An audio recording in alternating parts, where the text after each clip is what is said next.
Nesse segundo vídeo sobre os setores da experiência, nós vamos continuar desenvolvendo aquele conceito do equilíbrio dinâmico. Você se lembra da balança no parque de diversões?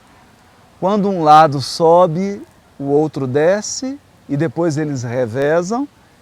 E assim, nesse movimento que reproduz um balé, que reproduz uma brincadeira lúdica, divertida, prazerosa, nós abordamos, a partir dessa metáfora, os setores da experiência.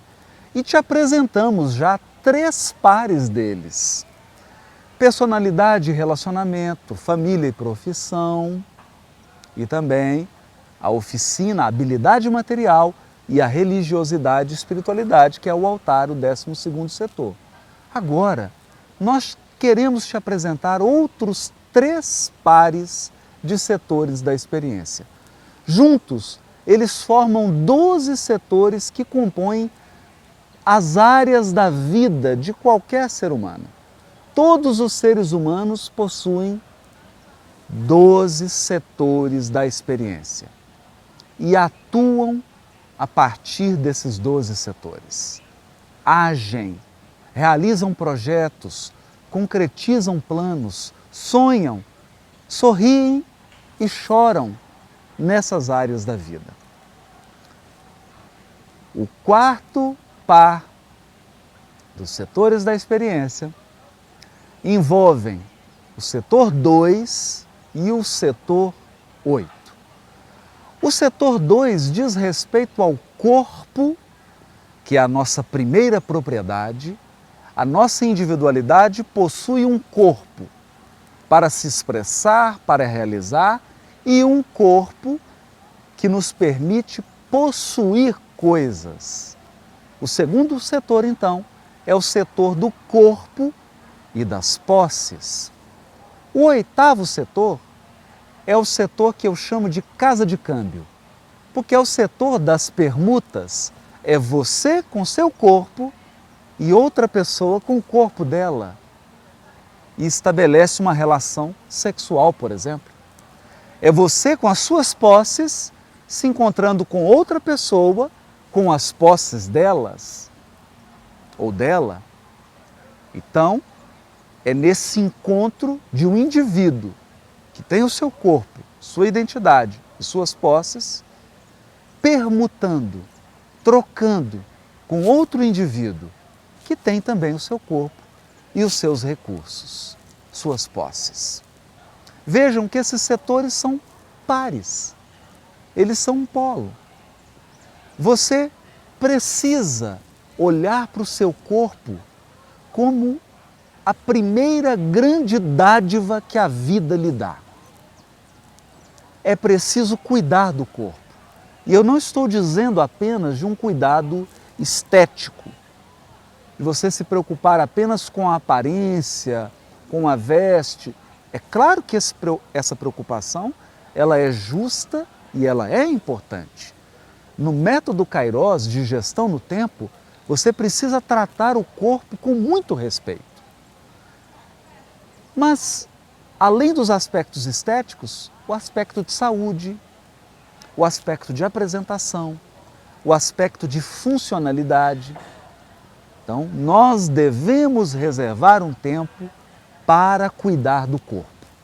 Uma atividade física, embelezar o corpo, tratá-lo bem, apresentá-lo de uma maneira que você ache bonito, ou que ela ache bonita, aquela apresentação. Esse cuidado com o corpo faz parte de um ser humano integral, porque a maneira como nós cuidamos do nosso corpo reflete, diz da maneira como nós cuidamos dos nossos bens e da nossa propriedade, dos nossos recursos. A nossa relação com o corpo revela muito da nossa relação com os bens materiais. Se você é pródigo, ou se você é extremamente sovina, ou se você é uma pessoa equilibrada, que sabe usar os recursos materiais. Por outro lado, como o setor 8, que é o setor do encontro, das trocas, das permutas corporais, sexuais e das permutas de propriedade, de bens, de valores, a maneira como você cuida do seu corpo também terá um impacto nas suas relações afetivas próximas, nas suas permutas, no conceito que você tem de troca, em como você dá e você recebe, porque a oitava casa é isso. O oitavo setor, ele nos diz da maneira como você dá e recebe, da maneira como você permuta valores. Você é uma pessoa que quer só receber e não dá nada? Ou você é aquele indivíduo que sempre está dando, mas não sabe receber? Acredita que não precisa receber nada, que precisa apenas doar. Então olha como esses setores formam o balanço. Nós não podemos ter atividades apenas que focalizem o nosso corpo, os nossos bens, as nossas propriedades, os nossos recursos. Mas também não podemos ter atividades que focalizem apenas a permuta sexual, a permuta de valores, a troca de recursos, a sustentabilidade mútua. Então nós precisamos equilibrar. Você precisa aprender a ganhar e aprender a economizar para que você aprenda também, na oitavo setor, a trocar, a permutar, a receber e a dar. E é nesse equilíbrio maravilhoso entre esses dois setores, ora permutando, ora administrando e conquistando. Permutando e conquistando. Cuidando do corpo e cuidando da parceria, da relação, da permuta. Então você terá atividades num determinado momento em que a permuta e a troca ficarão em evidência. E em determinados momentos, o cuidado com você, com os seus bens, com os seus recursos, com o seu corpo, ficará em evidência. Não tem problema. Não há necessidade de você se sentir culpado, porque o equilíbrio é esse balanço. Ora um está em realce, ora o outro lado está em realce. E quando você consegue manter esses dois setores num movimento dinâmico, você alcançou o equilíbrio. Agora você sabe conquistar bens materiais, mas sabe também dar, permutar, dividir. Você sai da sovinice, do pão duro, mas sai também da prodigalidade, da pessoa que não respeita o recurso material. Há um ditado popular que diz: dinheiro não aceita desaforo. Nós precisamos aprender a lidar com os recursos de maneira responsável, disciplinada, dando o valor devido a cada centavo. Essa é a casa 2, é o setor 2. Eu chamo de morada ou casa ou setor. É o setor 2. Seu corpo, seu primeiro recurso, suas posses, você sabe conquistar, você sabe manter, você sabe guardar, você sabe administrar, mas tem o setor 8. Você sabe também permutar, dividir, doar, receber. Não é porque você tem que você não precisa receber. E não é porque você não tem muito que você não precisa dar. Quem tem pouco precisa aprender a doar. E quem tem muito precisa aprender a receber. Esse é o equilíbrio. Quando você alcança esse equilíbrio dinâmico, os setores 2 e 8 estão harmonizados na sua vida. Vamos agora para o próximo par, o quinto par. O quinto par envolve a mente. O terceiro setor é o lado esquerdo do cérebro. O analítico, o matemático, o individual, o que está concentrado no corpo. É a inteligência corporal, a inteligência focada no indivíduo. A análise, quase que o pensamento científico, racional. O nono setor é a mente intuitiva, aberta, ampla. Enquanto o terceiro setor, a mente calcula, analisa, corta em pedaços, no nono setor, a mente generaliza, consegue ter a visão do todo, consegue unir as partes em um segundo, em um lance. Uma analisa passo a passo, a outra tem a visão do conjunto. Então, no nono setor, a mente faz o trabalho do voo de helicóptero, do voo panorâmico.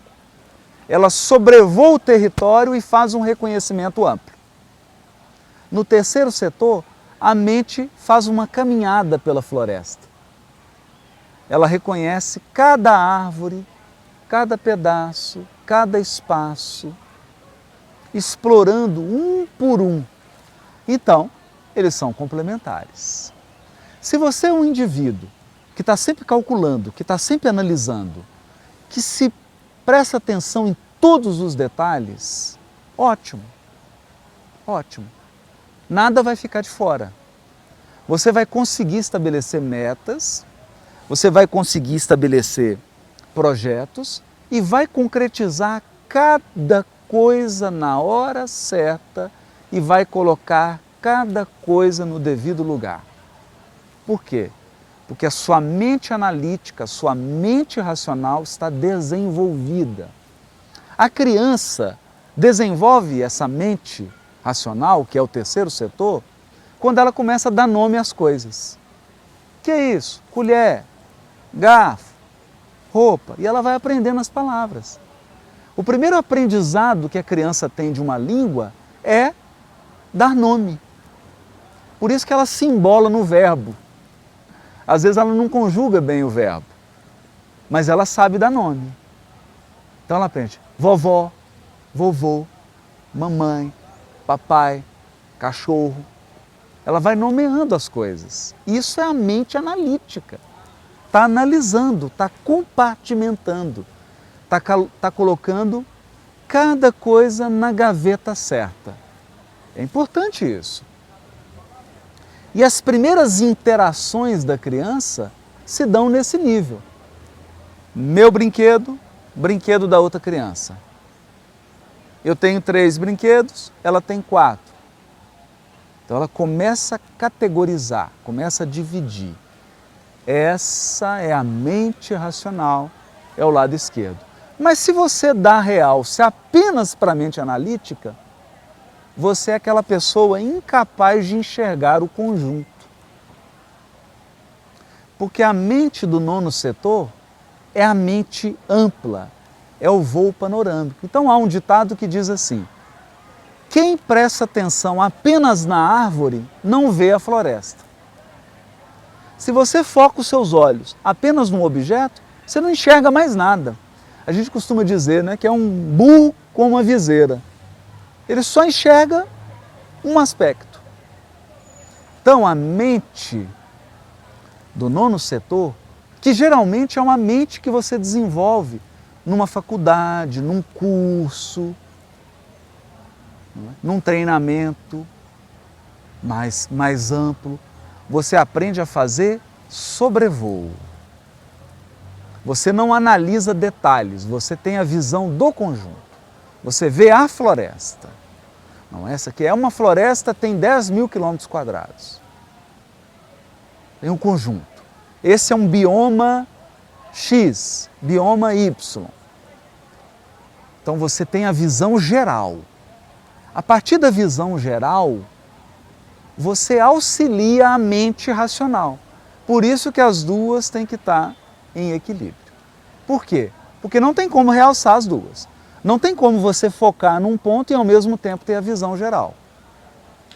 Porque os nossos olhos funcionam como uma câmera. Ou você foca ou você faz uma tomada aberta. Tem que escolher. E aqui no método Kairos, nós aprendemos. O equilíbrio está no movimento do balanço.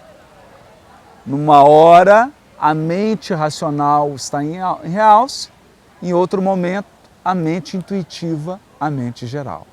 E elas vão alternando. Então, quando você tem que tomar uma decisão muito importante na sua vida, quando você precisa resolver um grande dilema, um grande desafio, qual que é o segredo? O segredo é, primeiro, você acionar o nono setor, sua mente intuitiva. Tenha uma visão geral do problema. Então, digamos que você tenha perdido o seu emprego. Você fala, eu perdi meu emprego. A primeira tendência de um ser humano é ficar analisando detalhes. Qual ação que eu fiz que deu errado? Não. Começa primeiro por uma avaliação do nono setor, a mente intuitiva. Pensa assim, que país que eu vivo? Que momento econômico eu estou vivendo? Quais as profissões estão em baixa? Quais as profissões estão em alta?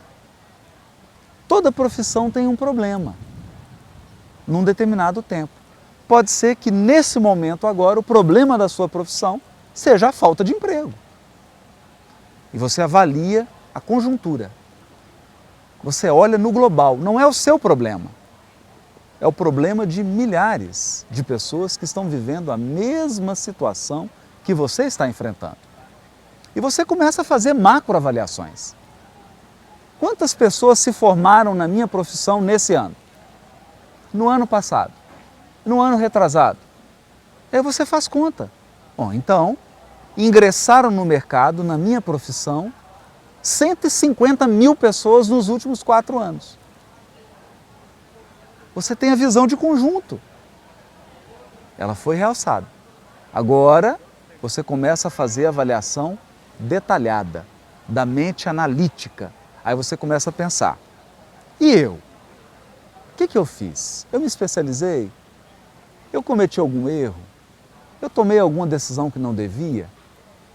O que eu devo fazer agora? Então veja, o lado direito e o lado esquerdo estão revezando. O intuitivo e o racional. O amplo e o analítico. E eles têm que fazer exatamente esse movimento do balanço. Porque senão você perde o equilíbrio dinâmico. Você fica parado. E a ausência de movimento é desequilíbrio.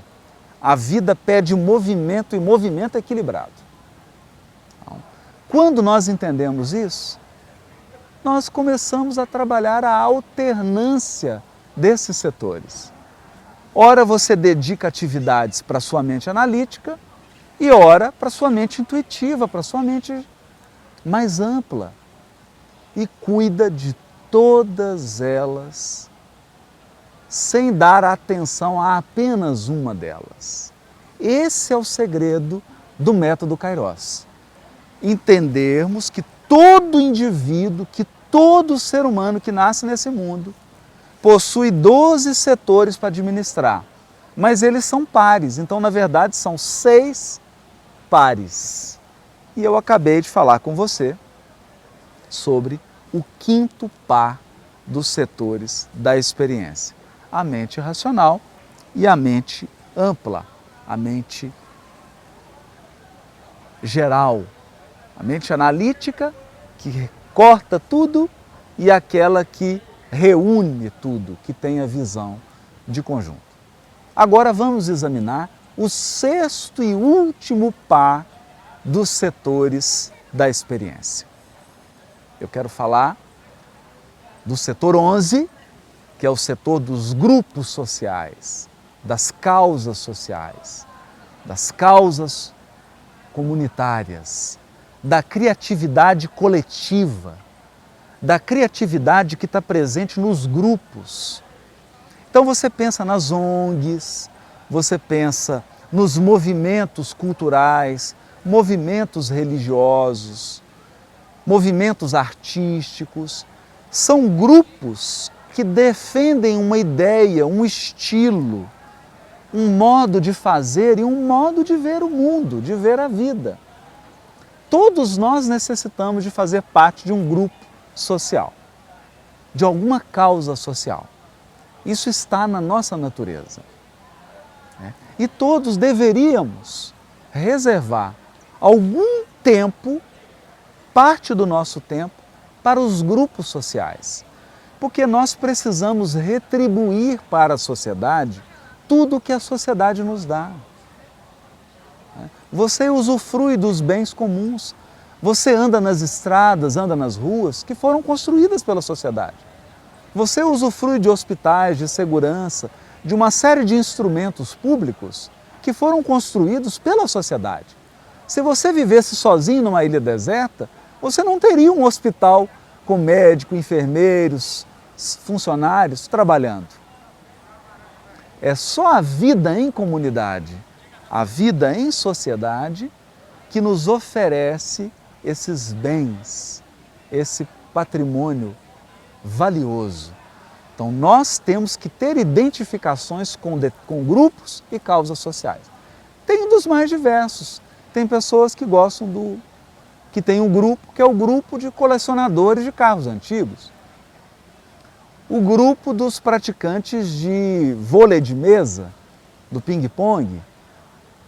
Grupo da maçonaria, da Rosa Cruz, do Lions Club. Temos as ONGs humanitárias, Fraternidades Sem Fronteiras, Médicos Sem Fronteiras, grupos sociais.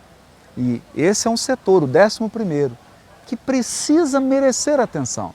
Se você não tem envolvimento com nenhum grupo social, com nenhuma causa social, é importante prestar atenção nisso.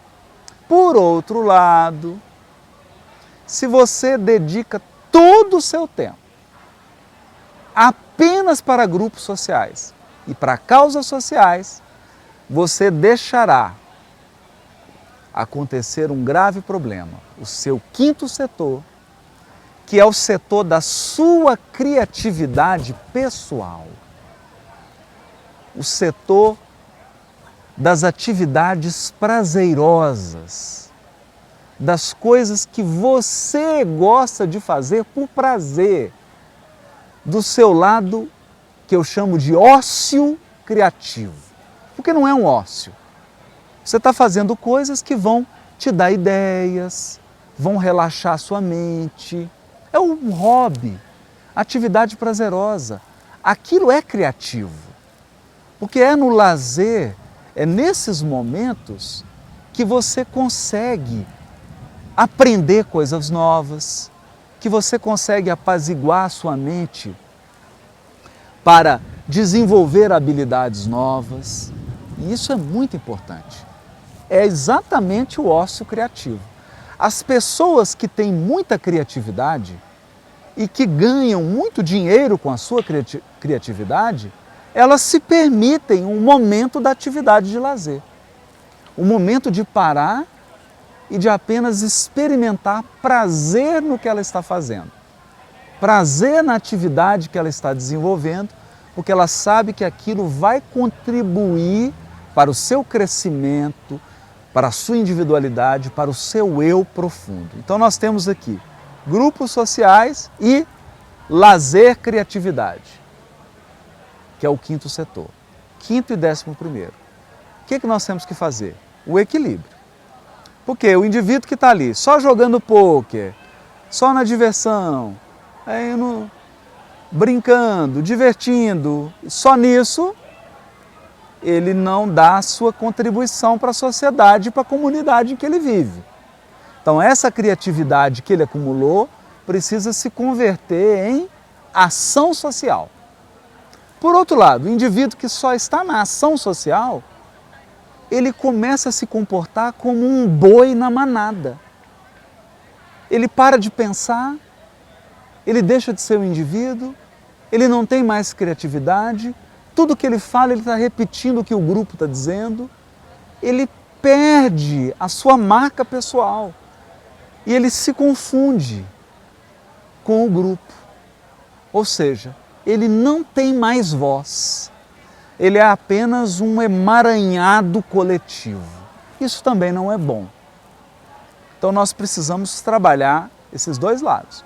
Então eu vou lá, eu me identifico com o grupo, eu faço parte do grupo, mas eu tenho uma individualidade. Eu tenho a minha criatividade. O momento que eu vou passar comigo, que eu vou me desenvolver, desenvolver os meus potenciais. Então eu mantenho esse balanço, que é o grande segredo do equilíbrio. Esses são os 12 setores da experiência. Os 6 pares de setores que nós devemos trabalhar como polaridades. A primeira coisa que nós detectamos em alguém, quando essa pessoa não consegue administrar o tempo, é que geralmente ela está dando ênfase a apenas alguns setores. Ela não consegue manter o movimento. Ela não consegue fazer a roda girar. Para a roda girar é o pistão, não é? Lá no motor tem o pistão, os pistões estão movimentando. Se não há esse movimento, a roda não gira. Então, quando a vida da pessoa está parada, está estagnada ou está excessivamente polarizada, é porque ela não está conseguindo equilibrar esses 6 elementos polares que formam 12 setores da experiência. No método Kairos, nós ensinamos isso. No método Kairos, nós abrimos os 12 setores, estudamos cada setor com a pessoa, avaliamos com ela como que ela está lidando com cada um deles e ajudamos essa pessoa a fazer o equilíbrio desses 6 pares. Quando ela entende esses 6 pares e ela estabelece quais são os pares que são prioridades na sua vida, então, primeiro par, segundo par, terceiro par, quarto, quinto e sexto par. Porque cada indivíduo tem prioridades. Por isso que você é único. Por isso que não tem ninguém igual a você. Quando ela estabelece quais são os pares prioritários, nós trabalhamos com essa pessoa o equilíbrio dinâmico dos pares. Esse movimento do balanço para que ela consiga equilibrar essas atividades. E então o que acontece? Pela nossa experiência, essa pessoa vai perdendo a culpa. Ela começa a se sentir feliz, a se sentir alegre por estar equilibrando as áreas da sua vida. Ela consegue agora dar conta de fazer as coisas, porque ela sabe o que é prioritário e ela consegue equilibrar. Esses são os 12 setores da experiência.